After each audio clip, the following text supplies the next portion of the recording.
ഓം ശ്രീകൃഷ്ണായ നമഃ. എല്ലാവർക്കും നമസ്കാരം. ശ്രീമന്നാരായണീയം ദശകം 15. ഇതിൽ ഭാഗവതം തൃതീയ സ്കന്ധ അവസാനത്തിലെ 25-ാമത്തെ അധ്യായം മുതൽ 33-ാം അധ്യായം വരെ 9 അധ്യായങ്ങളിൽ പ്രതിപാദിച്ച കപിലോപദേശത്തിൻ്റെ സാരാംശമാണ് ഈ ദശകം. ഓരോ ശ്ലോകം കൊണ്ട് ഓരോ അധ്യായം ശ്രീ ഭട്ടതിരിയുടെ സംഗ്രഹിച്ചിരിക്കുന്നു. ആദ്യമായി ഭക്തിയോഗത്തിനുള്ള വിശേഷം വിവരിക്കുന്നു. ശ്ലോകം 1. മതിരിഹ ഗുണസക്ത ബന്ധകൃത്തേഷ്വസക്ത ത്വമൃതകൃതുപരുന്ധേ ഭക്തിയോഗസ്തു സക്തിം മഹദനുഗമലഭ്യാ ഭക്തിരേവാത്ര സാധ്യാ കപിലതനുരിതി ത്വം ദേവഹൂത്യൈ ന്യഗാദി. പദം പിരിച്ച് പറയാം. മതിഹി ഇഹ ഗുണസക്ത ബന്ധകൃത് തേഷു അസക്ത തു അമൃതകൃത് ഉപരുന്ദേ ഭക്തിയോഗഃ തു സക്തിം മഹത് അനുഗമ ലഭ്യ ഭക്തിഃ ഏവ അത്ര സാധ്യ കപിലതനുഃ ഇതി ത്വം ദേവഹൂത്യൈ നഖാദിഃ. ഇഹ ഗുണസക്താ മതിഃ ബന്ധകൃത്. ഇഹ ഈ ലോകത്തിൽ ഗുണസക്ത ഗുണവിഷയങ്ങളിൽ ആസക്തി ഉണ്ടായാൽ മതിഹി ബുദ്ധി ബന്ധകൃത് സംസാരബന്ധത്തിന് കാരണമായിത്തീരുന്നു. തേഷു അസക്ത തു അമൃതകൃത്. തേഷു അവയിൽ അസക്ത തു ആസക്തിയില്ലെന്ന് വന്നാലോ അമൃതകൃത് മോക്ഷത്തിന് കാരണമായി ഭവിക്കുന്നു. ഭക്തിയോഗഃ തു സക്തിം ഉപരുന്ദേ. ഭക്തിയോഗമാകട്ടെ സക്തിം ഉപരുന്ദേ വിഷയാസക്തിയെ തടയുന്നു. അത്ര മഹദനുഗമലഭ്യ ഭക്തിഃ ഏവ സാധ്യ. അത്ര ഇവിടെ മഹദനുഗമ്യലഭ്യ മഹാത്മാക്കളുടെ സംസർഗത്താൽ ഉണ്ടാകുന്ന ഭക്തി ഏവ സാധ്യ ഭക്തി തന്നെയാണ് സമ്പാദിക്കേണ്ടത്. ഇതി കപിലതനുഃ ത്വം ദേവഹൂത്യൈ നഖാദീഃ. ഇപ്രകാരം കപിലതനുഃ കപിലസ്വരൂപനായ ത്വം നിന്തിരുവടി ദേവഹൂത്യൈ നഖാദീഃ ദേവഹൂതിയോട് അരുളി ചെയ്തു. ഈ ലോകത്തിൽ സുഖവിഷയങ്ങളിൽ ആസക്തി ഉണ്ടായാൽ ബുദ്ധി സംസാരബന്ധത്തിന് കാരണമായി തീരുന്നു. അവയിൽ ആസക്തിയില്ലാത്ത മനസ്സ് മോക്ഷത്തിനും കാരണമാകുന്നു. ഭക്തിയോഗം വിഷയാസക്തിയെ തടുക്കും. അതിനാൽ മഹാത്മാക്കളുടെ സംസർഗം കൊണ്ട് ലഭിക്കുവാൻ കഴിയുന്ന ഭക്തിയെ സാധിപ്പിച്ചെടുക്കുന്നതിന് തന്നെയാണ് ശ്രമിക്കേണ്ടത്. ഇങ്ങനെ കപിലമൂർത്തിയായ നിൻതിരുവടി ദേവഹൂതിക്ക് ഉപദേശിച്ചു. സംസാരബന്ധത്തിനും ആത്മമുക്തിക്കും കാരണം മനസ്സു തന്നെയാണ്. ത്രിഗുണങ്ങളിൽ ആസക്തി ബന്ധകാരണവും ഭഗവാനിൽ ആസക്തി മുക്തികാരണവും ആയിത്തീരുന്നു. ക്ഷണികങ്ങളായ ജീവിതസുഖങ്ങളുടെ പിന്നാടി ഓടുന്നവർക്ക് ഭഗവാനെ സേവിക്കുവാൻ താല്പര്യമോ സമയമോ ഉണ്ടാവാറില്ല. ആനന്ദസ്വരൂപനായ ഭഗവാനിൽ ആസക്തി ജനിച്ചാൽ പിന്നെ ക്ഷണിക സുഖങ്ങളിൽ ആസക്തി ജനിക്കുന്നില്ല. ഭഗവാനെക്കുറിച്ചുള്ള പരമപ്രേമം, അതായത് ഉത്തമ പ്രേമം തന്നെയാണ് ഭക്തി. അത് മുക്തിക്കും മാർഗമാണ്. ആ ഒരു ഭക്തി മഹാത്മാക്കളുടെ സംസർഗത്താൽ സമ്പാദിക്കേണ്ടതാണ്. ആ ഒരു ഭക്തിയെ സമ്പാദിക്കുവാനാണ് ജീവിതത്തിൽ ഓരോരുത്തരും ഉത്സാഹിക്കേണ്ടത്. മനസ്സ് ഭഗവാനിലെത്തുവാൻ തുടിക്കണം. ഒരു മത്സ്യത്തെ പിടിച്ച് കരയിലിട്ട് കഴിഞ്ഞാൽ അത് വെള്ളത്തിലേക്ക് ഓടിപ്പോവാനായിട്ട് തുടിക്കും. അതുപോലെ നമ്മുടെ മനസ്സും ഭഗവാനിലേക്ക് എത്തിച്ചേരുവാൻ വേണ്ടി തുടിക്കണം. എല്ലാവരുടെയും ജീവൻ ആശ്രയമായിട്ടുള്ളത് ഭഗവാന്റെ ശക്തി മാത്രമാണ്. ഇപ്രകാരം കപില വാസുദേവമൂർത്തിയായി അവതരിച്ച നിന്തിരുവടി അമ്മയായ ദേവഹൂതിക്ക് ഉപദേശിച്ചു. മതിരിഹ ഗുണസക്ത ബന്ധകൃത്തേഷ്വസക്ത ത്വമൃതകൃതുപരുന്ധേ ഭക്തിയോഗസ്തു സക്തിം മഹദനുഗമലഭ്യാ ഭക്തിരേവാത്ര സാധ്യാ കപിലതനുരിതി ത്വം ദേവഹൂത്യൈ ന്യഗാദി. ശ്ലോകം 2. സാംഖ്യമതപ്രകാരമുള്ള ജ്ഞാനയോഗത്തിൻ്റെ സ്വഭാവം കാണിക്കുവാൻ വേണ്ടി 25 തത്വങ്ങളെ വേർതിരിച്ച് നിർദ്ദേശിക്കുന്നു. പ്രകൃതി മഹദഹങ്കാരാശ്ച മാത്രാശ്ച ഭൂതാനി അഭിഹൃതവിദശാക്ഷി പൂരുഷ പഞ്ചവിംശ ഇതി വിദിത വിഭാഗോ മുച്യതേ സൗ പ്രകൃത്യ കപിലതനുരിതി ത്വം ദേവഹൂത്യൈ ന്യഗാദി. പദം പിരിച്ച് പറയാം.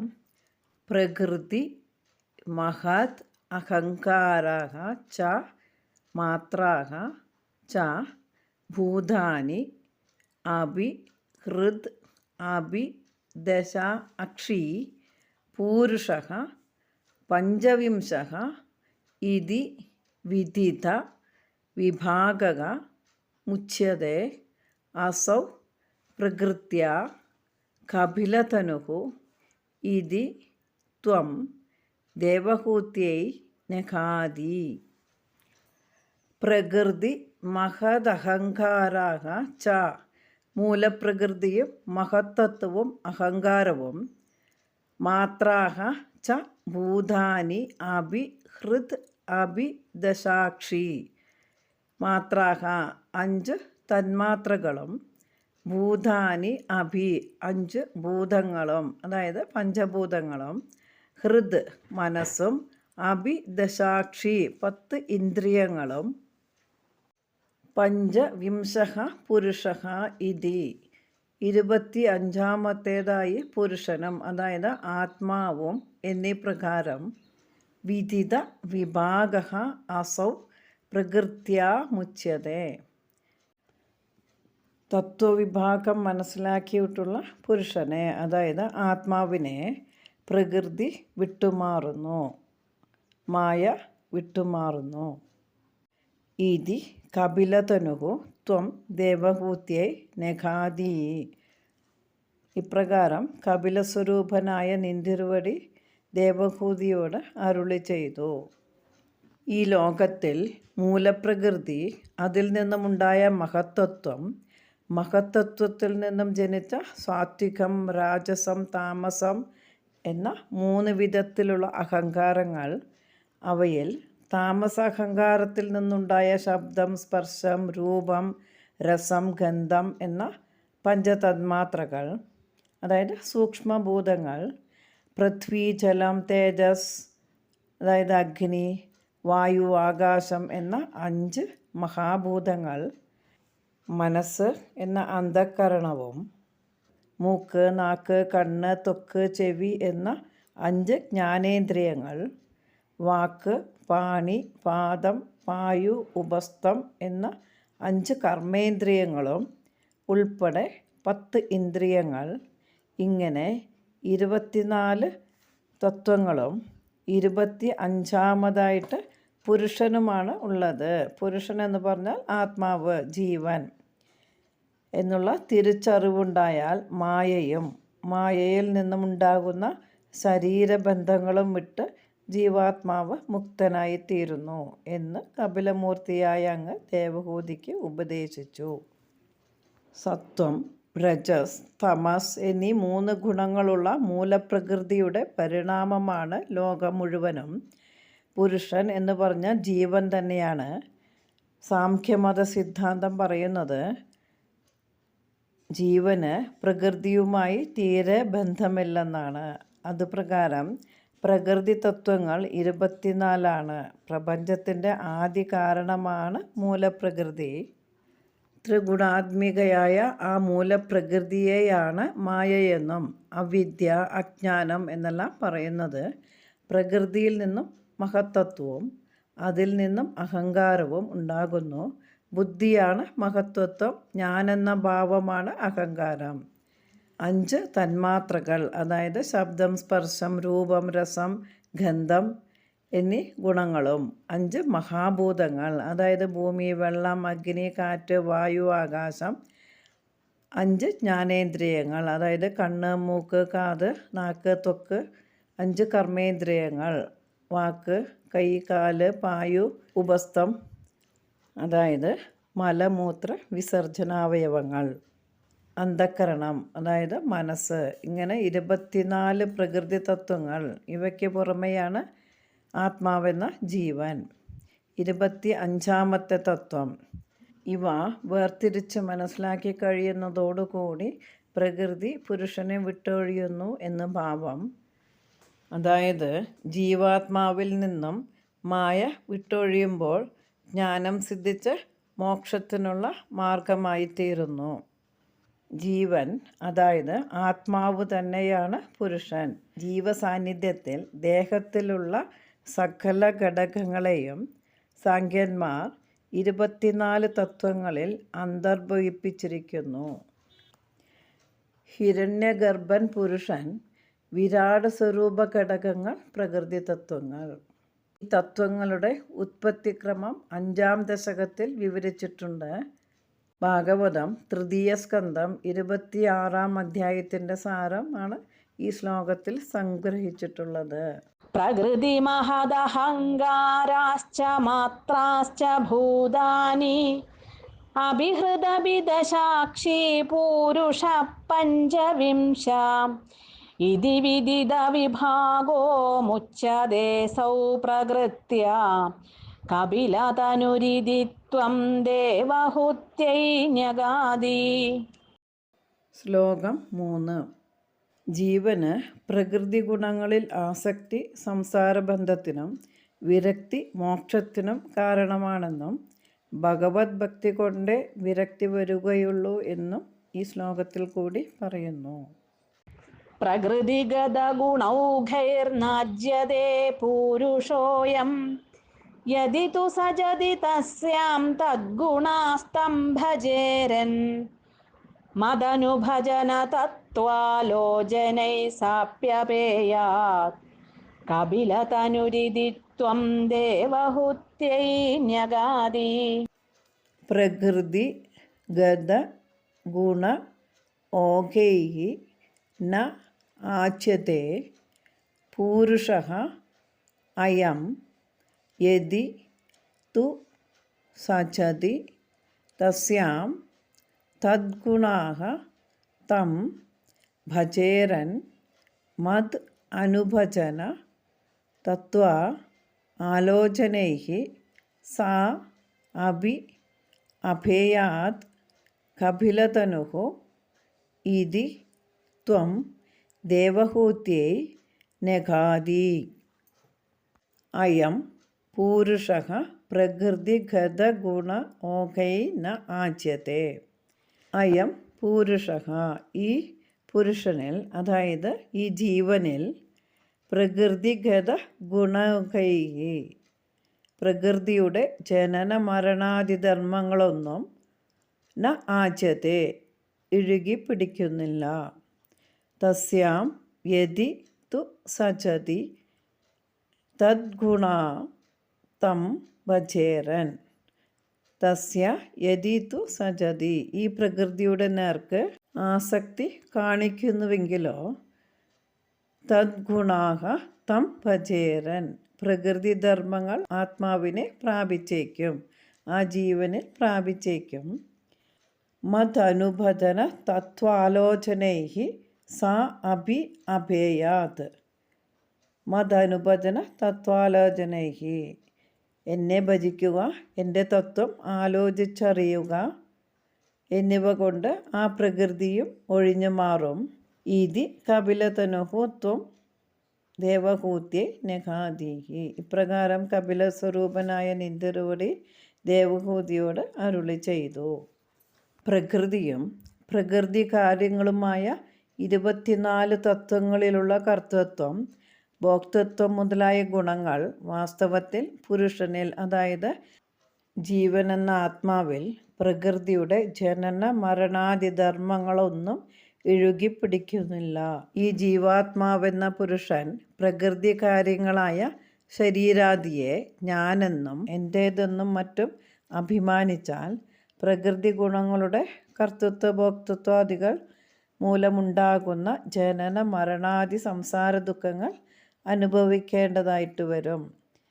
എന്നെ ധ്യാനിക്കുക, ശ്രവണ മനനാദികളെ കൊണ്ട് തത്വ വിചാരണ ചെയ്യുക എന്നിങ്ങനെയുള്ള ഉപായങ്ങളാൽ ആ പ്രകൃതി, ആ മായ നീങ്ങിപ്പോകും എന്ന് കപിലമൂർത്തിയായ അങ്ങ് ദേവഹൂതിക്ക് ഉപദേശിച്ചു.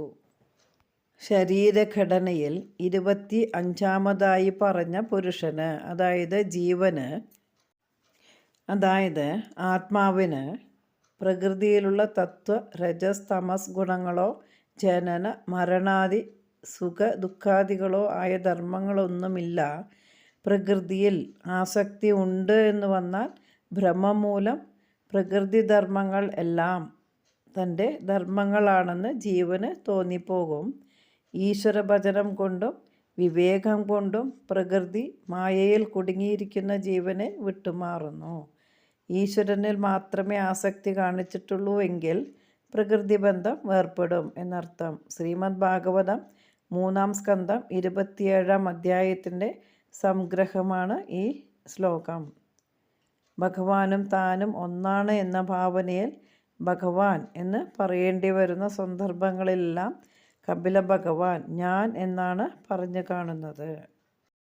പ്രകൃതിഗത ഗുണൗഘൈർനാജ്യതേ പൂരുഷോയം യദി തു സജതി തസ്യാം തദ്ഗുണാസ്തം ഭജേരൻ മദനുഭജന തത്വാലോചനൈ സാപ്യപേയാത് കപിലതനുരിതിത്വം ദേവഹുത്യൈ ന്യഗാതി. ശ്ലോകം 4. ഈശ്വരഭജനം കൊണ്ട് മായ വിട്ടുമാറുമെന്ന് പറഞ്ഞുവല്ലോ. അഷ്ടാംഗയോഗ പ്രകാരമുള്ള ഈശ്വരഭജനം എങ്ങനെയെന്ന് ഇവിടെ വിവരിക്കുന്നു. വിമലമതിരുപാത്തൈരാസനാദ്യൈർമതംഗം ഗരുഡസമധിരൂഢം ദിവ്യഭൂഷായുധാംഗം രുചിതുലിതതമാലം ശീലയേതാനുവേലം കപിലതനുരിതിത്വം ദേവഹുത്യൈ ന്യഗാതി. വിമലമതിഃ ഉപാത്യൈഃ ആസന ആദൈഃ മദംഗം ഗരുഡ സമധിരൂഢം ദിവ്യ ഭൂഷ ആയുധ അംഗം രുചി തുലിത തമാലം ശീലയേത അനുവേലം കപിലതനുഃ ഇതി ത്വം ദേവഹൂത്യൈ ന്യഗാതി. ഉപാത്യൈഃ ആസനാദൈഃ വിമലമതിഃ. ഉപാത്യൈഃ ആസനാദൈഃ യമം നിയമം ആസനം പ്രാണായാമം എന്നിവ പരിശീലിച്ച് വിമലമതിഃ ചിത്തശുദ്ധി വന്നതിന് ശേഷം ദിവ്യ ഭൂഷായുധാംഗം ഗരുഡ സമധിരൂഢം ദിവ്യ അലങ്കാരങ്ങളും ദിവ്യ ആയുധങ്ങളും ധരിച്ച് ഗരുഡൻ്റെ പുറത്തിരിക്കുന്നതും രുചി തുലിത തമാലം മദംഗം പച്ചില മരം പോലെ നീലവർണവുമായ മദംഗം എൻ്റെ സ്വരൂപത്തെ അനുവേലം ശീലയേത ഇതി അനുവേലം എപ്പോഴും ശീലയേത ഇതി ധ്യാനിച്ച് പരിശീലിച്ചിരിക്കണം. ഇതി കപിലതനുഹൂത്വം ദേവഹൂത്യൈ ന്യഗാതിക്ക്. ഇപ്രകാരം കപിലസ്വരൂപനായ നിന്തിരുവടി ദേവഹൂതിയോട് അരുളി ചെയ്തു. യമ നിയമാദികളെ കൊണ്ടും മനഃശുദ്ധി വരുത്തിയിട്ട് ആസനം പ്രാണായാമം പ്രത്യാഹാരം ധാരണ ധ്യാനം സമാധി എന്ന അഷ്ടാംഗ യോഗാംഗങ്ങളെ കൊണ്ടും ഗരുഡാരൂഢനും ദിവ്യങ്ങളായ ആഭരണങ്ങളും ആയുധങ്ങളും ധരിച്ചിരിക്കുന്നതും തമാലവൃക്ഷത്തിൻ്റെ അതായത് പച്ചിലമരത്തിൻ്റെ നീലഛായയുള്ളതും ആയ എൻ്റെ ശരീരത്തെ എല്ലായ്പ്പോഴും അഭ്യസിക്കണം, ധ്യാനിക്കണം എന്നർത്ഥം എന്നിങ്ങനെ കപിലമൂർത്തിയായ അങ്ങ് ദേവഹൂതിക്ക് ഉപദേശിച്ചു. ഹൃദയശുദ്ധി വന്നാൽ മാത്രമേ ധ്യാനത്തിന് ഏകാഗ്രത കിട്ടുകയുള്ളൂ. അതിനാൽ ഹൃദയശുദ്ധിക്ക് വേണ്ടിയാണ് യമം, നിയമം, ആസനം, പ്രാണായാമം എന്നിവ ശീലിക്കുന്നത്. ഇക്കാര്യം 4-ാം ദശകം 2-3 ശ്ലോകങ്ങളിൽ വ്യക്തമാക്കിയിട്ടുണ്ട്. ശ്രീമദ് ഭാഗവതത്തിൽ തൃതീയ സ്കന്ധം 28-ാം അധ്യായത്തിൽ നീലോത്പലദളശ്യാമ ശംഖചക്ര ഗദാധരം എന്നീ തുടങ്ങി 20ഓളം ശ്ലോകങ്ങൾ കൊണ്ട് പരമസുന്ദരമായ ഭഗവാന്റെ രൂപത്തെ വർണ്ണിച്ചിട്ടുണ്ട്. മനസ്സിനെയും നേത്രങ്ങളെയും ആനന്ദിപ്പിക്കുന്ന അതിമനോഹരമായ ശാന്തമായ സ്വരൂപത്തെ മനസ്സിൻ്റെ ചാഞ്ചല്യം കൂടാതെ അതായത് ഏകാഗ്രമായി ധ്യാനിക്കണം. ഭഗവാന്റെ സ്വരൂപത്തെ ധ്യാനിക്കുന്നത് കൊണ്ട് ക്രമത്തിൽ മനസ്സ് ചലിക്കാതെ അതായത് മറ്റ് വിചാരങ്ങളൊന്നുമില്ലാതെ ഏകാഗ്രമായി ഭവിക്കും എന്ന് സാരം. അടുത്ത ശ്ലോകത്തിൽ മേൽപ്പറഞ്ഞ അഷ്ടാംഗയോഗത്തേക്കാൾ എളുപ്പമായതിനെ പറയുന്നു. വിമലമതിരുപാത്തൈരാസനാദ്യൈർമതംഗം ഗരുഡസമധിരൂഢം ദിവ്യഭൂഷായുധാംഗം രുചിതുലിതതമാലം ശീലയേതാനുവേലം കപിലതനുരിതിത്വം ദേവഹുത്യൈ ന്യഗാദി. ശ്ലോകം 5. ജ്ഞാനയോഗത്തേക്കാളും അഷ്ടാംഗയോഗത്തേക്കാളും എളുപ്പമാണ് ഭക്തിയോഗമെന്ന് പറയുന്നു. മമ ഗുണഗണലീലാ കർണനൈ കീർത്തനാദ്യേർ മയി സുരസരിദോഘ പ്രഖ്യചിത്താനുവൃത്തി ഭവതി പരമഭക്തി സാഹി മൃത്യോർവിജേത്രീ കപിലതനുരിതിത്വം ദേവഹുത്യൈ ന്യഗാദി. പദം പിരിക്കാം. മമ ഗുണ ഗണ ലീലാ ആകർണനൈഹി കീർത്തനാദൈഹി മയി സുര സരിത് ഓഘ പ്രഖ്യ ചിത്ത അനുവൃത്തിഃ ഭവതി പരമഭക്തിഃ സാ ഹി മൃത്യോഃ വിജേത്രീ കപിലതനുഃ ഇതി ത്വം ദേവഹൂത്യൈ ന്യഗാദി. മമ എൻ്റെ ഗുണഗണലീലാകർണനൈഃ കീർത്തനാദൈഃ ഗുണസമൂഹങ്ങളെയും ലീലകളെയും കേട്ട് നാമസങ്കീർത്തനം, സ്വരൂപധ്യാനം മുതലായവ ചെയ്തും മയി സുര സരിതോഘ പ്രഖ്യ ചിത്താനുവൃത്തി എന്നിൽ ഗംഗാപ്രവാഹം പോലെയുള്ള ചിത്തവൃത്തിയാകുന്ന പരമഭക്തി ഭവതി ഉത്കൃഷ്ടഭക്തി ഉണ്ടാവുന്നു. സാ ഹി മൃത്യോഹോ വിജേത്രി ആ ഭക്തിയാകട്ടെ മരണത്തെ ജയിക്കുന്നു. ഇതി കപിലതനുഃ ത്വം ദേവഹൂത്യൈ ന്യഗാദി. ഇപ്രകാരം കപിലസ്വരൂപനായ നിന്തിരുവടി ദേവഹൂതിയോട് അരുളി ചെയ്തു. എൻ്റെ ഗുണഗണങ്ങളെയും അവതാര കഥകളെയും കേൾക്കുക, കീർത്തിക്കുക, എന്നെ സ്മരിക്കുക, നമസ്കരിക്കുക, അർച്ചിക്കുക, വന്ദിക്കുക, എൻ്റെ ദാസനാവുക, എന്നെ സഖാവായി കരുതുക, എന്നിൽ ആത്മാർപ്പണം ചെയ്യുക എന്നീ 9 വിധത്തിലുള്ള ഉപായങ്ങളെക്കൊണ്ട് എന്നിൽ ഗംഗാപ്രവാഹം പോലെ പാഞ്ഞെത്തുന്ന ചിത്തവൃത്തിയാണ് പരമഭക്തി എന്ന് പറയുന്നത്. അത് സംസാരഭയത്തെ അല്ലെങ്കിൽ മൃത്യുഭയത്തെ നശിപ്പിക്കുന്നതാകുന്നു എന്നിങ്ങനെ കപിലമൂർത്തിയായ അങ്ങ് ദേവഹൂതിക്ക് ഉപദേശിച്ചു.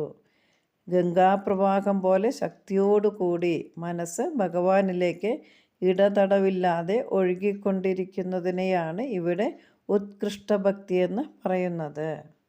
മേൽപ്പറഞ്ഞ 9 വിധമായ ഉപായങ്ങളിലൂടെ പരമഭക്തിയിലേക്ക് കയറുവാനുള്ള സോപാനങ്ങളാണ് അവയെല്ലാം. ശ്രവണ കീർത്തനാദികളെ കൊണ്ട് ആ പരമഭക്തി സമ്പാദിക്കണം. എന്നാൽ പിന്നെ ജനന മരണങ്ങളിൽ ഉണ്ടാകുന്ന ക്ലേശങ്ങൾ ഉണ്ടാകുന്നതല്ല. മരണത്തെ തന്നെ ജയിക്കാം എന്നതാണ് ഇവിടെ എടുത്തു പറയുന്നത്. അതായത് ജനനം ഉണ്ടാകുന്നില്ല എന്നർത്ഥം. ജനനം ഉണ്ടായാൽ മാത്രമല്ലേ മരണം ഉണ്ടാകുന്നുള്ളൂ. അതിനാൽ ഭക്തിയോഗം തന്നെയാണ് മുൻവിവരിച്ച ജ്ഞാനയോഗത്തെക്കാളും അഷ്ടാംഗയോഗത്തെക്കാളും ശ്രേഷ്ഠമായത് എന്ന് ഇവിടെ എടുത്തു പറയുന്നു. ഈശ്വരനായ എന്നിൽ പ്രതിഫലകാംക്ഷയോടു കൂടാതെ ഇരിക്കുന്ന പരമപ്രേമമാണ് ഭക്തി. ശ്രവണം, കീർത്തനം, സ്മരണം, സേവനം, അർച്ചനം, വന്ദനം, ദാസ്യം, സാംഖ്യം, ആത്മനിവേദനം, ഇതാണ് 9 വിധത്തിലുള്ള ഭക്തിമാർഗങ്ങൾ. മമ ഗുണഗണലീലാ കർണനൈ കീർത്തനാദ്യേർ മയി സുരസരിദോഘ പ്രഖ്യചിത്താനുവൃത്തി ഭവതി പരമഭക്തി സാഹി മൃത്യോർവിജേത്രീ കപിലതനുരിതി ത്വം ദേവഹൂത്യൈ ന്യഗാതി. ശ്ലോകം 6. ധർമ്മം, അർത്ഥം, കാമം ഇവയാണ് ഐഹികങ്ങളായ 3 പുരുഷാർത്ഥങ്ങൾ. ഇവയിൽ അർത്ഥകാമങ്ങളിൽ ആസക്തനായി പാപകർമ്മങ്ങൾ ചെയ്തു ജീവിക്കുന്ന ഗൃഹസ്ഥന് നരകമാണ് ഫലമെന്ന് ഇവിടെ പറയുന്നു. അഹഹ ബഹുലഹിംസ സഞ്ചിതാർത്ഥൈ കുടുംബം പ്രതിദിനമനുപുഷ്ണൻ സ്ത്രീജിതോ ബാലലാളി വിശതി ഹി ഗൃഹസക്തോ യാതനാം മയ്യ ഭക്ത കപിലതനുരിതി ത്വം ദേവഹൂത്യൈ ന്യഗാതി. പദം പിരിക്കാം. അഹഹ ബഹുല ഹിംസ സഞ്ചിത അർത്ഥൈഹി കുടുംബം പ്രതിദിനം അനുപുഷ്ണൻ സ്ത്രീ ജിതഃ ബാലലാളി വിശതി ഹി ഗൃഹസക്തഃ യാതനാം മയി അഭക്തൈഃ കപിലതനുഃ ഇതി ത്വം ദേവഹൂത്യൈ ന്യഗാതി. അഹഹ മയി അഭക്തഃ, കഷ്ടം കഷ്ടം, എന്നിൽ ഭക്തിയില്ലാത്തവൻ. ബഹുല ഹിംസാ സഞ്ചിതാർത്ഥൈഹി, ബഹുല പലവിധത്തിൽ ഹിംസകൾ ചെയ്ത് സഞ്ചിതാർത്ഥൈഹി സമ്പാദിച്ച ധനം കൊണ്ട് പ്രതിദിനം നാൾതോറും കുടുംബം അനുപുഷ്ണൻ കുടുംബം പുലർത്തിക്കൊണ്ടും സ്ത്രീജിതഃ സ്ത്രീകൾക്ക് കീഴടങ്ങിക്കൊണ്ടും ബാലലാളി കുട്ടികളെ കളിപ്പിച്ചുകൊണ്ടും ഗൃഹസക്തഃ ഗൃഹകാര്യങ്ങളിൽ മുഴുകി കഴിയുന്നവനായിട്ട് ജീവിക്കുന്നവൻ മരണശേഷം യാതനാം ഹി വിശതി നരകദുഃഖം തന്നെ അനുഭവിക്കേണ്ടതായി വരുന്നു. ഇതി കപിലതനുഃ ത്വം ദേവഹൂത്യൈ ന്യഗാതിഃ, ഇപ്രകാരം കപിലസ്വരൂപനായ നിന്തിരുവടി ദേവഹൂതിയോട് അരുളി ചെയ്തു. കഷ്ടം, എന്നിൽ ഭക്തിയില്ലാതെ പലതരത്തിലുള്ള ഹിംസ കൊണ്ട് സമ്പാദിക്കപ്പെട്ട ധനധാന്യങ്ങളാൽ ഭാര്യാപുത്രാദികളെ ദിവസം തോറും സംരക്ഷിച്ചുകൊണ്ട് സ്ത്രീകൾക്ക് വശനായും കുഞ്ഞുങ്ങളെ ലാളിച്ചും കുടുംബകാര്യങ്ങളിൽ തന്നെ മനസ്സ് വെച്ചുകൊണ്ടിരിക്കുന്നവൻ നരകദുഃഖം തന്നെ അനുഭവിക്കേണ്ടതായി വരുന്നു. അതായത് കഠിന വേദനകൾ സഹിക്കേണ്ടതായിട്ട് വരുന്നു എന്നിങ്ങനെ കപിലമൂർത്തിയായ അങ്ങ് ദേവഹൂതിക്ക് ഉപദേശിച്ചു. ഭഗവത് ഭക്തി ഉണ്ടായാൽ കുടുംബാസക്തി ഉണ്ടാവുന്നില്ല.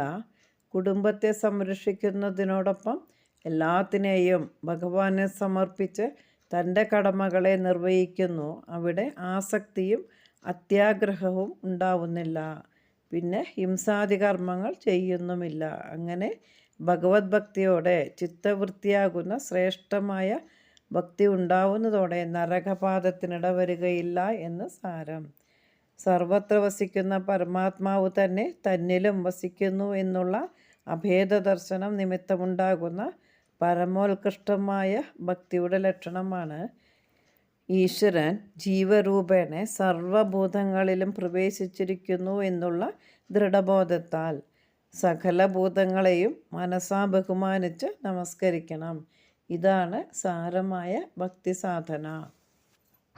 അഹഹ ബഹുലഹിംസ സഞ്ചിതാർത്ഥൈ കുടുംബം പ്രതിദിനമനുപുഷ്ണൻ സ്ത്രീജിതോ ബാലലാളി വിശതി ഹി ഗൃഹസക്തോ യാതനാം മയ്യ ഭക്ത കപിലതനുരിതിത്വം ദേവഹുത്യൈ നഗാദി. ശ്ലോകം 7. പുണ്യപാപമിശ്ര കർമ്മങ്ങൾ ചെയ്യുന്നവൻ വീണ്ടും വീണ്ടും ജനിച്ചും മരിച്ചും ഭൂമിയിൽ ജീവിതം തുടരുന്നുവെന്ന് പറയുന്നു. യുവതി ജഠരഖിന്നോ ജാതബോധോപ്യകാണ്ഡേ പ്രസവഗളിതബോധ പീഡയോല്ലംഘ്യ ബാല്യം പുനരബിബദ മുഹ്യത്യേവ താരുണ്യകാലേ കപിലതനുരിതിത്വം ദേവഹുത്യൈ ന്യഗാദി. പദം പിരിക്കാം. യുവതി ജഠര ഖിന്ന ജാത ബോധഃ അഭി അഖാണ്ഡേ പ്രസവ ഗളിത ബോധഃ പീഡയ ഉല്ലുംഘ്യ ബാല്യം പുനഃ അഭി ബദ മുഹ്യതി ഏവ താരുണ്യകാലേ കപിലതനുഃ ഇതി ത്വം ദേവഹൂത്യൈ നഖാതി. യുവതി ജഠര ഖിന്നഃ സ്ത്രീയുടെ ഗർഭപാത്രത്തിൽ കിടന്ന് ദുഃഖിക്കുമ്പോൾ അഖാണ്ഡേ ജാതബോധഃ അഭി പെട്ടെന്ന് യഥാർത്ഥജ്ഞാനം ഉണ്ടായി എങ്കിലും പ്രസവഗളിതബോധഃ പിറന്നു വീഴുമ്പോൾ ആ ജ്ഞാനം നഷ്ടപ്പെട്ട് പീഡയ ബാല്യം ഉല്ലുംഘ്യ താരുണ്യകാലേ പുനഃ അഭി മുഹ്യതി ഏവ പദ പീഡയ കഷ്ടപ്പാടുകളോടുകൂടി ബാല്യം ഉല്ലുംഘ്യ ബാല്യം കഴിച്ചു കൂട്ടിയിട്ട് താരുണ്യകാലേ യൗവനകാലത്ത് പുനഃ വീണ്ടും അഭി മുഹ്യതി ഏവ ബധ മോഹിക്കുക തന്നെ ചെയ്യുന്നു. കഷ്ടം. ഇതി ഇപ്രകാരം കപിലതനുഃ കപിലസ്വരൂപനായ ത്വം നിന്തിരുവടി ദേവഹൂത്യേ ദേവഹൂതിയോട് നഖാദീഹി അരുളി ചെയ്തു. മാതൃഗർഭത്തിൽ കിടന്ന് കഷ്ടപ്പെടുമ്പോൾ തൻ്റെ പാപകർമ്മങ്ങളെപ്പറ്റി അറിയുന്നുണ്ടെങ്കിലും ജീവാത്മാവ് പ്രസവ സമയമുണ്ടാക്കുന്ന കഷ്ടപ്പാടിനിടയിൽ ആ ബോധമെല്ലാം നശിച്ച് തൻ്റെ ഇഷ്ടം സമ്പാദിക്കുന്നതിനോ അനിഷ്ടം തടുക്കുന്നതിനോ തൻ്റെ ഇടമില്ലാത്തതുകൊണ്ട് സങ്കടപ്പെട്ട് ബാല്യകാലം കഴിച്ചു കൂട്ടി. പിന്നെ യൗവനം വരുമ്പോൾ എന്നെ ഭജിക്കുന്നതിന് താല്പര്യമില്ലാതെ കാമക്രോധാദികൾക്ക് വശപ്പെട്ടു പോകുന്നു എന്നിങ്ങനെ കപിലമൂർത്തിയായ അങ്ങ് ദേവഹൂതിക്ക് ഉപദേശിച്ചു. ഭാഗവതം തൃതീയ സ്കന്ധം 31-ാം അധ്യായത്തിൻ്റെ സംഗ്രഹമാണ് ഈ ശ്ലോകത്തിൽ കൊടുത്തിരിക്കുന്നത്. മനുഷ്യജീവിതത്തെ ഭംഗിയായി അതിൽ വിവരിച്ചിട്ടുണ്ട്. ഗർഭസ്ഥനായ ശിശുവിന് ജ്ഞാനമുദിച്ചപ്പോൾ ഉണ്ടായ വിചാരങ്ങൾ 12 മുതൽ 10 ശ്ലോകങ്ങൾ കൊണ്ട് ഭാഗവതത്തിൽ വിവരിച്ചിരിക്കുന്നു. കർമാനുസരണമായ ദുഃഖത്തെയോ സുഖത്തെയോ നരകത്തിലോ സ്വർഗത്തിലോ ദൈവം ഈ ജീവന് നൽകിയ ശേഷം വീണ്ടും മനുഷ്യ ശരീരം കൊടുക്കുവാൻ കരുണയുള്ളവനായി ഭവിക്കുന്നു. അപ്പോൾ ഈ ജീവൻ ശരീരപ്രാപ്തിക്ക് വേണ്ടി ആദ്യം പുരുഷൻ്റെ തേജസ്സിലും അതിൽ കൂടി സ്ത്രീയുടെ ഗർഭപാത്രത്തിലും പ്രവേശിക്കുന്നു. പിന്നീട് ഈ ശരീരം ജന്മം, വളർച്ച, ജര, വ്യാധി, മരണം എന്നീ അവസ്ഥകളെ പ്രാപിച്ച് ജീവാത്മാവിന് ദുഃഖമുണ്ടാക്കും. ആ ദുഃഖത്തെ ഇല്ലാതാക്കുവാൻ മോക്ഷത്തെ പ്രാപിക്കണം. യുവതി ജഠരഖിന്നോ ജാതബോധോപ്യകാണ്ഡേ പ്രസവഗളിതബോധ പീഡയോല്ലംഘ്യ ബാല്യം പുനരബിബദ മുഹ്യത്യേവ താരുണ്യകാലേ കപിലതനുരിതി ത്വം ദേവഹൂത്യൈ ന്യഗാദി. ശ്ലോകം 8. അർത്ഥകാമങ്ങൾക്ക് വേണ്ടി പുണ്യകർമ്മങ്ങൾ ചെയ്യുന്നവരുടെയും എല്ലാം ഭഗവാനെ സമർപ്പിച്ചുകൊണ്ട് നിഷ്കാമമായി പുണ്യകർമ്മങ്ങൾ ചെയ്യുന്നവരുടെയും ഗതികൾ ഈ ശ്ലോകത്തിൽ വിവരിക്കുന്നു. പിതൃസുരഗണയാജി ധാർമ്മികോ യോ ഗൃഹസ്ഥ സ ച നിപതതി കാലേ ദക്ഷിണാദ്വോപഗാമി. മയി നിഹിതമകാമം കർമ്മ തൂദപദാർത്ഥം കപിലതനുരിതി ത്വം ദേവഹൂത്യൈ ന്യഗാദി. പദം പിരിക്കാം. പിതൃ സുര ഗണ യാജി ധാർമ്മികഃ യഃ ഗൃഹസ്ഥഃ സഃ ച നിപതതി കാലേ ദക്ഷിണ അദ്വാവ ഉപകാമി മയി നിഹിതം അകാമം കർമ്മ തു ഉദക് പദ അർത്ഥം കപിലതനുഃ ഇതി ത്വം ദേവഹൂത്യൈ നഖാദി. ധാർമ്മികഃ യഃ ഗൃഹസ്ഥഃ പിതൃസുരഗണയാജി. ധാർമ്മികഃ പുണ്യകർമ്മങ്ങൾ ചെയ്യുന്ന യഃ ഗൃഹസ്ഥഃ ഏതൊരു ഗൃഹസ്ഥൻ പിതൃസുരഗണയാജി പിതൃക്കൾക്കും ദേവന്മാർക്കും യജ്ഞം ചെയ്യുന്നുവോ സഹ ച ദക്ഷിണാധോപകാമി കാലേ നിബധതി. സഹ ച ആ ധാർമ്മികനും ദക്ഷിണാധോപകാമി കാലേ തെക്ക് വഴിക്ക് പോയിട്ട് പുണ്യക്ഷയം വരുന്ന കാലത്ത് നിബധതി അധപതിക്കുന്നു. മയി നിഹിതം അകാമം കർമ്മ തു ഉദക്പദാർത്ഥം. മയി നിഹിതം എന്നെ സമർപ്പിച്ചുകൊണ്ട് അകാമം ഫലേച്ഛ കൂടാതെ ചെയ്യുന്ന കർമ്മതു കർമ്മമാകട്ടെ ഉദക്പദാർത്ഥം വടക്കൻ വഴിക്കുള്ളതാണ്. ഇതി കപിലതനുഃ ത്വം ദേവഹൂത്യൈ നഖാദി. ഇപ്രകാരം കപിലസ്വരൂപനായ നിന്തിരുവടി ദേവഹൂതിയോട് അരുളി ചെയ്തു. കാമ്യകർമ്മങ്ങളെ കൊണ്ട് പിതൃക്കളെയും ദേവന്മാരെയും യജിക്കുന്ന, അതായത് നിഷിദ്ധ കർമ്മങ്ങൾ ചെയ്യാതിരിക്കുകയും വിഹിത കർമ്മങ്ങളെ മാത്രം ചെയ്യുന്നവനായ ഗൃഹസ്ഥൻ ദക്ഷിണായന മാർഗത്തിൽ, അതായത് പിതൃയാനത്തിൽ കൂടി പരലോകത്തിൽ പോകുന്നു. പുണ്യം ക്ഷയം വരുമ്പോൾ വീണ്ടും ഭൂമിയിൽ ജനിക്കുന്നു. കേവല കാമ്യകർമ്മങ്ങളെ മാത്രം ചെയ്യുന്ന ജീവാത്മാവ് പ്രാരബ്ധകർമ്മം അവസാനിക്കുമ്പോൾ ചക്ഷുരാദി ഇന്ദ്രിയങ്ങൾ വഴി ലിംഗശരീരത്തോടു കൂടി സ്ഥൂല ശരീരത്തിൽ നിന്നും വെളിയിൽ വരുന്നു. ആ സൂക്ഷ്മ ശരീരത്തെ, അതായത് ആ ജീവാത്മാവിനെ ധൂമദേവത രാത്രിദേവതയുടെ പക്കൽ ഏൽപ്പിക്കുന്നു. ആ ദേവത കൃഷ്ണപക്ഷ ദേവതയെയും അത് ദക്ഷിണായന ദേവതയെയും ഏൽപ്പിക്കുന്നു. ആ ദേവത ഇവനെ പിതൃലോകത്തിൽ കൂടി ചന്ദ്രലോകത്തിൽ എത്തിക്കുന്നു. അവിടെ അവൻ്റെ സുഹൃതം ഒടുങ്ങുന്നതുവരെ ദിവ്യസുഖം അനുഭവിച്ചിട്ട് ആദ്യം ആകാശമാർഗത്തിലേക്ക് പതിക്കുന്നു. പിന്നെ അവിടെ നിന്നും മുറയ്ക്ക് വായു, ധൂമം, മേഘം, വർഷം ഇവയിൽ കൂടി സസ്യങ്ങളിൽ വന്നു ചേർന്ന് പിന്നെ അന്നമായിട്ടും അനന്തരം ശുക്ലമായിട്ടും പരിണമിച്ച് സ്ത്രീയോനിയിൽ പ്രവേശിച്ച് വീണ്ടും ജനിക്കുന്നു.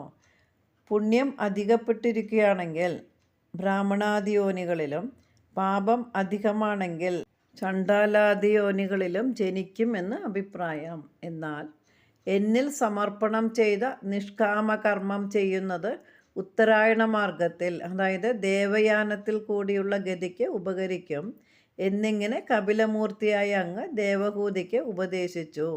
പുക, രാത്രി, കറുത്തപക്ഷം, ദക്ഷിണായനം എന്ന വിധത്തിൽ തെക്കൻ വഴിക്ക് പോയാൽ ചന്ദ്രലോകത്തിൽ ചെന്ന് സുഖിക്കാം. പുണ്യം തീർന്നാൽ ഭൂമിയിലേക്ക് മടങ്ങിപ്പോരണം. വെളിച്ചം, പകൽ, വെളുത്തപക്ഷം, ഉത്തരായണം എന്ന വിധത്തിൽ വടക്ക് വഴിക്ക് പോയാൽ സൂര്യലോകത്തിലെത്താം. പിന്നെ ധ്രുവപദം വരെ ഉയർന്ന് മുക്തി പ്രാപിക്കാം. പിന്നീട് ഭൂമിയിലേക്ക് മടങ്ങി വരികയില്ല. ഇതിനെക്കുറിച്ച് 4-ാം ദശകത്തിൽ വിവരിച്ചിട്ടുണ്ട്. 6, 7, 8 ശ്ലോകങ്ങളെ കൊണ്ട് കർമ്മങ്ങളുടെ സ്വഭാവവും ഫലവും വിവരിച്ചിട്ടുണ്ട്. പാപകർമ്മങ്ങൾ ചെയ്താൽ നരകം, അതായത് ദുഃഖം. പുണ്യകർമ്മങ്ങളും പാപകർമ്മങ്ങളും രണ്ടും ചെയ്താൽ കർമ്മങ്ങൾക്കനുസരിച്ച് പുനരഭിജനനം, പുനരഭിമരണം, പുനരഭിജനനീ ജഠരേ ശയനം എന്ന ക്രമത്തിൽ അവസാനമില്ലാത്ത സംസാരയാത്ര. ഫലേച്ഛയോടുകൂടി പുണ്യകർമ്മങ്ങൾ മാത്രം ചെയ്താൽ സ്വർഗം, അതായത് സുഖം. നിഷ്കാമമായി ഈശ്വരാർപ്പണ ബുദ്ധിയോടുകൂടി പുണ്യകർമ്മങ്ങൾ ചെയ്താൽ മോക്ഷം എന്നതാണ് വ്യവസ്ഥ. അതിനാൽ ഭക്തിയോഗം തന്നെയാണ് ജ്ഞാനയോഗത്തെക്കാളും കർമ്മയോഗത്തെക്കാളും ശ്രേഷ്ഠമെന്ന് താത്പര്യം. പിതൃസുരഗണയാജി ധാർമ്മികോ യോ ഗൃഹസ്ഥ സ ച നിപതതി കാലേ ദക്ഷിണാദ്വോപഗാമി മയി നിഹിതമകാമം കർമ്മ തൂദപദാർത്ഥം കപിലതനുരിതിത്വം ദേവഹുത്യൈന്യഗാദി. ശ്ലോകം 9. കപിലോപദേശം ഉപസംഹരിക്കുന്നു. ഇതി സുവിദിതവേദ്യാം ദേവഹേ ദേവഹൂതിം കൃതനുതിമനുഗൃഹ്യ ത്വം ഗതോ യോഗിസംഘൈ വിമലമതിരഥാസൗ ഭക്തിയോഗേന മുക്താ ത്വമഭിജനഹിതാർത്ഥം വർത്തസേ പ്രാഗുദീച്യാം. പദം പിരിക്കാം. ഇതി സുവിദിത വേദ്യാം ദേവ ഹേ ദേവഹൂതിം കൃതനുതിം അനുഗൃഹ്യ ത്വം ഗതഃ യോഗി സംഘൈഃ വിമലമതിഃ അധ അസൗ ഭക്തി യോഗേന മുക്താ ത്വം അഭിജനഹിതാർത്ഥം വർത്തസേ പ്രാഗ് ഉദീച്യാം. ഇതി സുവിദിതവേദ്യാം കൃതനുതിം. ഇതി പ്രകാരം സുവിദിതവേദ്യാം അറിയേണ്ടത് അറിഞ്ഞപ്പോൾ, കൃതനുതിം അവിടത്തെ സ്തുതിച്ച, ദേവഹൂതിം അനുഗ്രഹ്യ ദേവഹൂതിയെ അനുഗ്രഹിച്ചിട്ട്, ഹേ ദേവ അല്ലയോ ദേവ അല്ലയോ ഭഗവാനെ, ത്വം നിന്തിരുവടി, യോഗി സംഘൈഹി ഗതഃ യോഗികളോടുകൂടി യാത്രയായി, വിമലമതിഹി അസൗ അധ ഭക്തിയോഗേന മുക്ത വിമലമതിഹി മനഃശുദ്ധി ലഭിച്ച, അസൗ ആ ദേവഹൂതി, അധ അനന്തരം ഭക്തിയോഗേന മുക്ത ഭക്തിയോഗം കൊണ്ട് മോക്ഷം പ്രാപിച്ചു. ത്വം അഭി ജനഹിതാർത്ഥം പ്രാഗുദീച്യാം വർത്തസേ.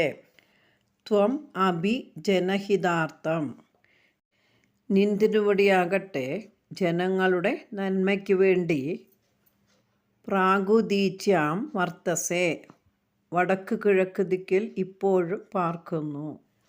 ഇപ്രകാരം അറിയേണ്ടതെല്ലാം നല്ലവണ്ണം അറിഞ്ഞ, അങ്ങേ സ്തുതിച്ച ദേവഹൂതിയെ അനുഗ്രഹിച്ചിട്ട് നിന്തിരുവടി അനേകം യോഗികളോട് കൂടി യാത്രയായി. ദേവഹൂതിയാകട്ടെ മനഃശുദ്ധി വന്ന് ഭക്തിയോഗം കൊണ്ട് മോക്ഷത്തെ പ്രാപിച്ചു. നിന്തിരുവടി ഇന്നും ജീവാത്മാക്കളുടെ അനുഗ്രഹത്തിനു വേണ്ടി കിഴക്ക് വടക്കേ ദിക്കിൽ വസിക്കുന്നു. കപിലയോഗീശ്വരൻ ഇപ്പോഴും വടക്ക് കിഴക്ക് ദിക്കിൽ ഭൂമിയുടെ അടിയിൽ സ്ഥിതി ചെയ്യുന്നുണ്ടെന്നാണ് വിശ്വസിച്ചു വരുന്നത്. കപിലൻ വടക്ക് കിഴക്ക് ഭാഗത്തിലിരിക്കുന്ന സ്ഥലത്തിന് ഗംഗാസാഗരം എന്നറിയപ്പെടുന്നു. ഇതി സുവിദിതവേദ്യാം ദേവഹേ ദേവഹൂതിം കൃതനുതിമനുഗൃഹ്യ ത്വം ഗതോ യോഗിസംഘൈ വിമലമതിരഥാസൗ ഭക്തിയോഗേന മുക്താ ത്വമഭിജനഹിതാർത്ഥം വർത്തസേ പ്രാഗുദീച്യാം. ശ്ലോകം 10. കപിലോപദേശത്തിൻ്റെ സാരം എടുത്തു കാണിച്ചുകൊണ്ട് ദശകം ഇവിടെ ഉപസംഹരിക്കുന്നു. പരമകിമുപഹൂക്ത്യാ ത്വത്പദാംഭോജഭക്തിം സകലഭയവിനേത്രീം സർവകാമോപനേത്രീം വദസി ഖലു ദൃഢം ത്വം തദ്വിധൂയാമയാന്മേ ഗുരുപവനപുരേശ ത്വയ്യുപാധത്സ്വഭക്തിം. പദം പിരിക്കാം. പരമ കിമു ബഹുഹു ഉക്ത്യാ ത്വത് പദ അംഭോജ ഭക്തിം സകല ഭയ വിനേത്രീം സർവകാമ ഉപനേത്രീം വദസി ഖലു ദൃഢം ത്വം തദ് വിധൂയ ആമയാൻ മേ ഗുരുഭവനപുരേശ ത്വയി ഉപാധത്സ്വഭക്തിം. പരമ സർവോത്തമനായ ഭഗവാനെ, ബഹുക്ത്യ കിം ഉ വളരെ പറഞ്ഞിട്ട് എന്തിനാണ്, ത്വത് പാദാംഭോജഭക്തിം സകല ഭയ വിനേത്രീം. ത്വത് പാദാംഭോജഭക്തിയും നിന്തിരുവടിയുടെ പാദാരവിന്ദങ്ങളെക്കുറിച്ചുള്ള ഭക്തി, സകല ഭയ വിനേത്രീം എല്ലാ ഭയങ്ങളെയും അകറ്റുന്നതും, സർവ കാമോപനേത്രീം സകല അഭിഷ്ടങ്ങളെയും നൽകുന്നതുമാണെന്ന് ത്വം ദൃഢം ഖലു വദസി നിന്തിരുവടി ഉറപ്പിച്ചു തന്നെ പറയുന്നു. തത് മേ ആമയാൻ വിധൂയ തത് അതുകൊണ്ട്, മേ ആമയാൻ വിധൂയ എൻ്റെ രോഗങ്ങളെ മാറ്റിയിട്ട്, ഗുരുപവനപുരേശ ഗുരുവായൂരപ്പ, ത്വയി ഭക്തിം ഉപാധത്സ്വ നിന്തിരുവടിയെക്കുറിച്ച് ഭക്തി ഉണ്ടാക്കി തരയണമേ. അല്ലയോ പരമാത്മൻ, വളരെ പറയുന്നത് എന്തിനാണ്, നിന്തിരുവടിയുടെ പാദപത്മങ്ങളിലുള്ള ഭക്തി എല്ലാ ഭയങ്ങളെയും ശമിപ്പിക്കുകയും സകല അഭിഷ്ടങ്ങളെയും നൽകുന്നതുമാണെന്ന് നിന്തിരുവടി ഉറപ്പിച്ച് തന്നെ പറയുന്നുണ്ട്. അതിനാൽ എൻ്റെ രോഗങ്ങളെ ശമിപ്പിച്ച് നിന്തിരുവടിയിൽ എനിക്ക് ഭക്തി നൽകി അനുഗ്രഹിക്കണമേ. രോഗങ്ങളെയാണ് തനിക്കിപ്പോൾ ഭയം. ഭഗവാനെ ഭജിച്ചുകൊണ്ട് പരമാനന്ദം അനുഭവിക്കണമെന്നാണ് എൻ്റെ ആഗ്രഹം. രോഗഭയത്തെ തീർത്ത് ഭക്തി വർദ്ധിപ്പിച്ചു തരയണമേ എന്നതാണ് ശ്രീ ഭട്ടതിരിയുടെ പ്രാർത്ഥന. ശ്രീമദ് ഭാഗവതത്തിൽ തൃതീയ സ്കന്ധ അവസാനത്തിൽ 25-ാം അധ്യായം മുതൽ 33-ാം അധ്യായം കൂടി 9 അധ്യായങ്ങളിൽ കപിലോപദേശം വിസ്തരിച്ച് പറഞ്ഞിട്ടുണ്ട്. പരമകിമു ബഹൂക്ത്യാ ത്വത്പദാംഭോജഭക്തിം സകല ഭയവിനേത്രീം സർവകാമോപനേത്രീം വദസി ഖലു ദൃഢം ത്വം തദ്വിധൂയാമയാന്മേ ഗുരുപവനപുരേശ ത്വയ്യുപാധത്സ്വഭക്തിം. ശ്ലോകപാരായണം ദശകം 15. കപിലോപദേശം. മതിരിഹ ഗുണസക്താ ബന്ധകൃത്തേഷ്വസക്താ ത്വമൃതകൃതുപരുന്ധേ ഭക്തിയോഗസ്തു സക്തിം മഹദനുഗമലഭ്യാ ഭക്തിരേവാത്ര സാധ്യാ കപിലതനുരിതി ത്വം ദേവഹുത്യൈ ന്യഗാദി പ്രകൃതി മഹദഹങ്കാരാശ്ച മാത്രാശ്ച ഭൂതാനി അഭിഹൃതവിദശാക്ഷി പൂരുഷ പഞ്ചവിംശ ഇതി വിദിത വിഭാഗോ മുച്യതേ സൗ പ്രകൃത്യ കപിലതനുരിതി ത്വം ദേവഹുത്യൈ ന്യഗാദി പ്രകൃതിഗതഗുണൗഘൈർനാജ്യതേ പൂരുഷോയം യദി തു സജതി തസ്യാം തദ്ഗുണാസ്തം ഭജേരൻ മദനുഭജന തത്വാലോചനൈ സാപ്യപേയാത് കപിലതനുരിതി ത്വം ദേവഹുത്യൈ ന്യഗാദി വിമലമതിരുപാത്തൈരാസനാദ്യൈർമദംഗം ഗരുഡസമധിരൂഢം ദിവ്യഭൂഷായുധാംഗം രുചിതുലിതതമാലം ശീലയേതാനുവേലം കപിലതനുരിതി ത്വം ദേവഹുത്യൈ ന്യഗാദി മമ ഗുണഗണലീലാ കർണനൈ കീർത്തനാദ്യേർ മയി സുരസരിദോഘ പ്രഖ്യചിത്താനുവൃത്തി ഭവതി പരമഭക്തി സാഹി മൃത്യോർവിജേത്രീ കപിലതനുരിതി ത്വം ദേവഹൂത്യൈ ന്യഗാദി അഹഹ ബഹുലഹിംസാ സഞ്ചിതാർത്ഥൈ കുടുംബം പ്രതിദിനമനുപുഷ്ണൻ സ്ത്രീജിതോ ബാലലാളി വിശതി ഹി ഗൃഹസക്തോ യാതനാം മയ്യഭക്ത കപിലതനുരിതി ത്വം ദേവഹൂത്യൈ ന്യഗാദി യുവതി ജഠരഖിന്നോ ജാതബോധോപ്യകാണ്ഡേ പ്രസവഗളിതബോധ പീഡയോല്ലംഘ്യ ബാല്യം പുനരഭിപദമുഹ്യത്യേവ താരുണ്യകാലേ കപിലതനുരിതി ത്വം ദേവഹൂത്യൈ ന്യഗാദി പിതൃസുരഗണയാജീ ധാർമ്മികോ യോ ഗൃഹസ്ഥ സ ച നിപതതി കാലേ ദക്ഷിണാദ്വോപഗാമി